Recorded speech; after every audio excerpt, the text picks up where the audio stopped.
are here at the Crane Hotel, the Crane Resort with Coffee. Coffee, how are you doing? I'm doing great, thank you so much. How have you been enjoying your time in Barbados?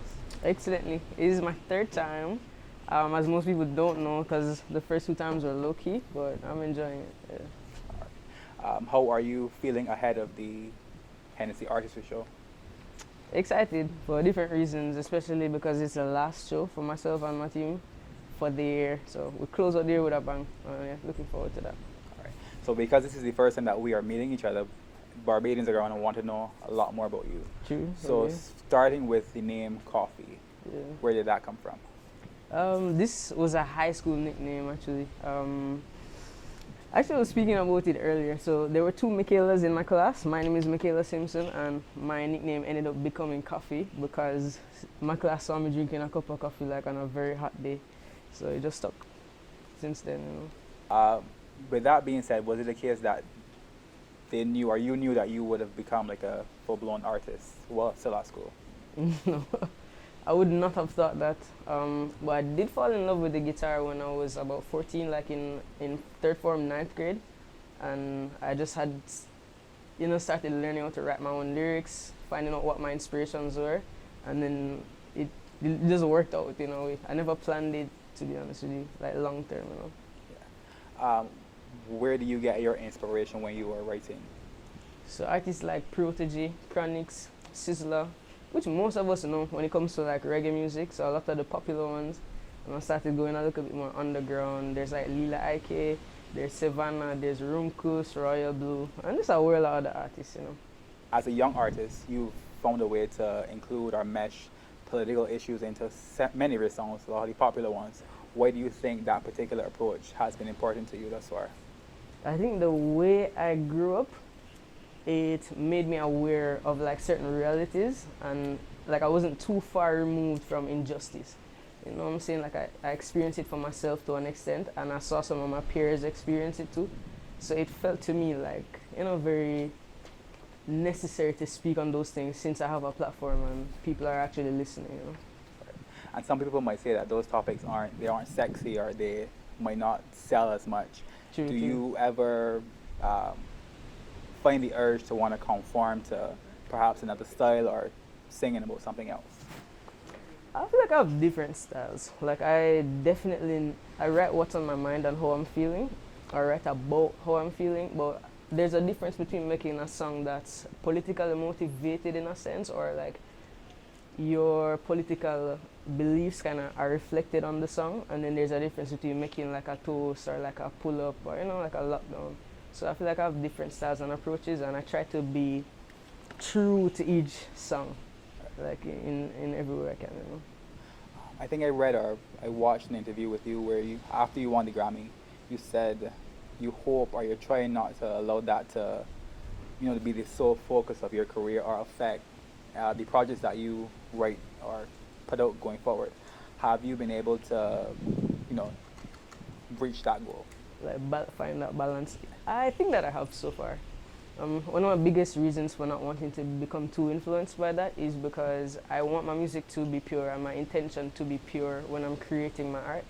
And once when you start to think about awards and stuff, it gets convoluted. Especially if it has happened before already, in your head you can do it. So it's like there's that slight temptation to keep chasing that same thing or being like, oh, I did it once, I can do it again many times over. But you kind of lose sight of what music is about, which I think music is a service to the people.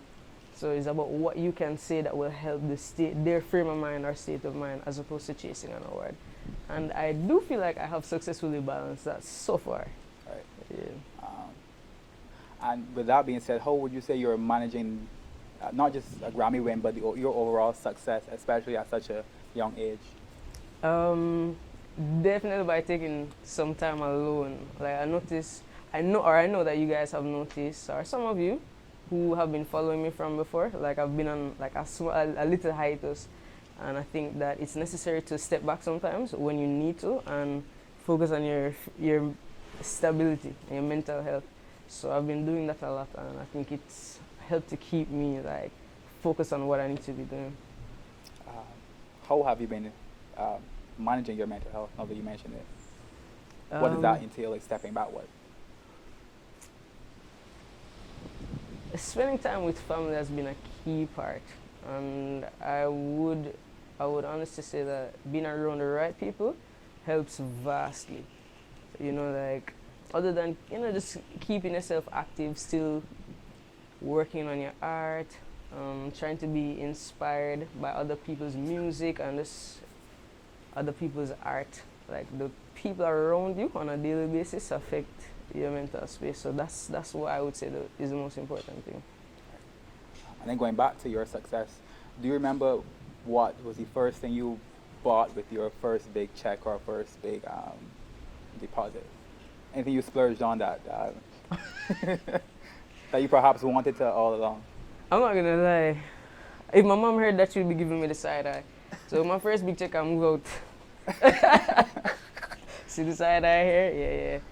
I did. I got myself a little place, which I think it helped my musical process as well. Just being in my own space. I love being with mommy, but that helped me for sure.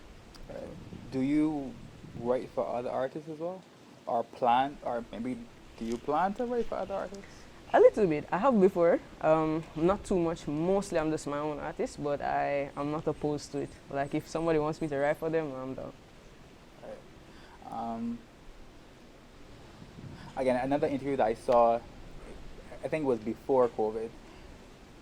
It wasn't the Breakfast Club. It was Ebro in the morning. They asked you something about Rihanna, and given that you are in Barbados, yeah, I know. I think at the time you said you were waiting on a call and hinted that there could have been something coming. Perhaps without giving too much away, what became of that? Are you still like hoping to work with her on anything? Listen, I cannot speak too much because it's a work in progress. Just her project by itself. So my involvement or lack thereof, I don't want to say. I feel like I should allow her that privacy. Right. And when it comes out, yeah, I will know. Okay. You know what I'm saying? Who is Koffee listening to? I've been listening to quite a few people. I would say now, I've been tapping into the younger generation of dancehall, which most people find a little bit controversial, but I like Najiri. I've been listening to Cleo Soul. I like Ruger. I like Rema. Do you listen to soca music? No. Once. But I do know. There's a truck in the road. Outside of Rihanna, are there any other artists that you do want to work with? It could be Bajan as well, but any other artists that you would like to collaborate with? I have a list of artists that I would mention right now, but I'm not sure that you would know them all. Like collaboration-wise, immediately, I'm looking forward to working with Santi. That's an African artist. He released an album in 2023 called Subaru Boys. I'd love to work with Uni. I think she's from New York, and she does like a little bit of a contemporary vibe. Uni, U-M-R, all caps, okay. So you can check her out. I do want to work with Cleo Soul. I want to say Burna Boy, but I feel like that's a different topic. Because I want to work with him more. Let's just say that. Yeah. Good. I'll just go with those people. What is your favorite Koffee song? The one that we've heard, obviously. To be honest, my favorite Koffee song is Lockdown. Why?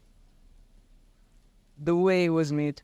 Like, I've never done a song so almost like spontaneously, but it's more like I just walked into the studio that night, heard the beats, and we finished it the same night. And then we did the video like within the same week, and just like a couple weeks later. It just feels so natural, like the way how I want my music to go. So you're so fairly young. Your career is so fairly young. What do you hope to accomplish, say, in 5 years? Any additional aspirations? I want to inspire other artists and inspire the youth as a whole. I know that like a lot of people from different age ranges listen to my music, but I feel like I really want to impact the youth and be able to, just like how dancehall music nowadays affects the way they think or, the trends, I want to affect them on a deeper level. So I want to keep that up and get that interesting. Sorry. No, sir. With that being said, do you have any advice for young people who want to become an artist, but they're not sure how to go about doing so? I would say it starts at home. So you can't wait until you get to the studio to start working. When you have free time, you work on a craft, no matter which way. You can go on YouTube, find instrumentals, or you can listen to your favorite song and see if it inspires you to write anything. That's one. So work from home at first before you get out there. Two, be very consistent, like never stop. Like keep it up no matter if you feel like no one is watching.